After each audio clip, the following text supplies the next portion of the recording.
Welcome to our session number 10. Oh my gosh, can't believe we've been doing this for 10 hours.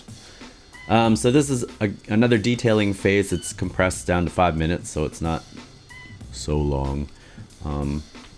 And this is continued work on the back face. Right now I'm jumping into the section surrounding the eyes.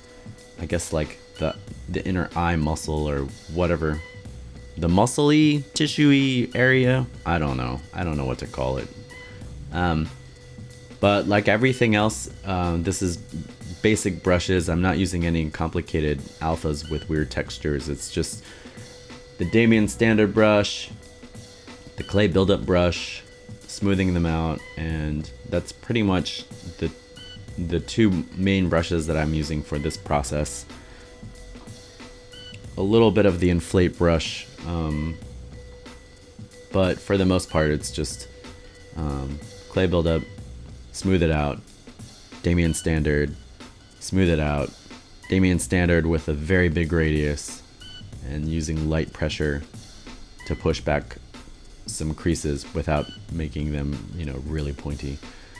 But yeah, this is just kind of making some indents so that when the cheekbones line up, it looks like they're supposed to be slotted into each other instead of just butting up against a flat piece of geometry. So,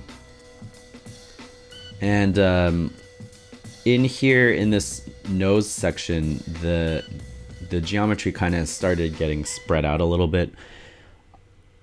I was contemplating doing a Dynamesh, but I opted to not, because when you subdivide it, it adds more geometry in that area, and I was hopeful that if I did that, I would have enough geometry to continue to sculpt in those inner nose areas. So I went on to other stuff, pushing and pulling. It seems like a lot is going on, but when you watch it in real time, it's very slow and methodical and tedious. And here's a thing to crease, push it back. Here's a thing to crease, push it back. Here's a thing to crease, push it back. Once again, using a whole bunch of different shaders. Different shaders have different properties, like this pearl shader has some rim light to it, so you can see more of the surface that you're sculpting on at the same time. Other shaders treat shadows in a more harsh manner, so you can get a better sense of what you're looking at and how light will affect it. So throughout the sculpting process, I'll be switching shaders. You can also see that I'm bouncing around to different parts of the face all at the same time. I'm trying not to get hung up on one area at a time, so that the entire back face looks like it has a similar level of detail and sculpting.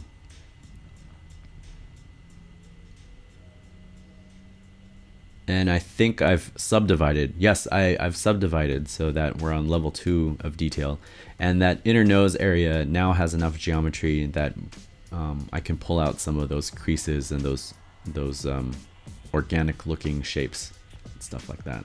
So my instinct is usually to Dynamesh things because I like even topology, even if it's not laid out properly. Like the Dynamesh geometry is just kind of, here's some more polygon.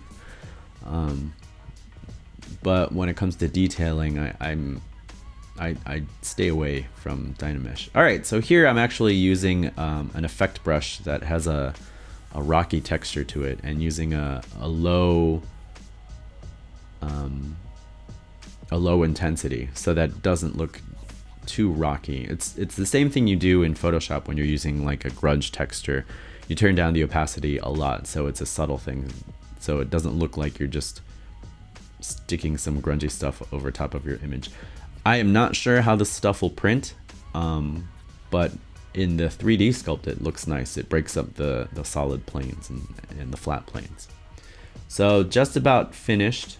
Right now I'm just checking shadows and seeing how it looks with the overall composition. And here is a fancy key brush render. I used a a white paint texture instead of the clay, because I wanted to see what it would look like with a different thing, just for fun.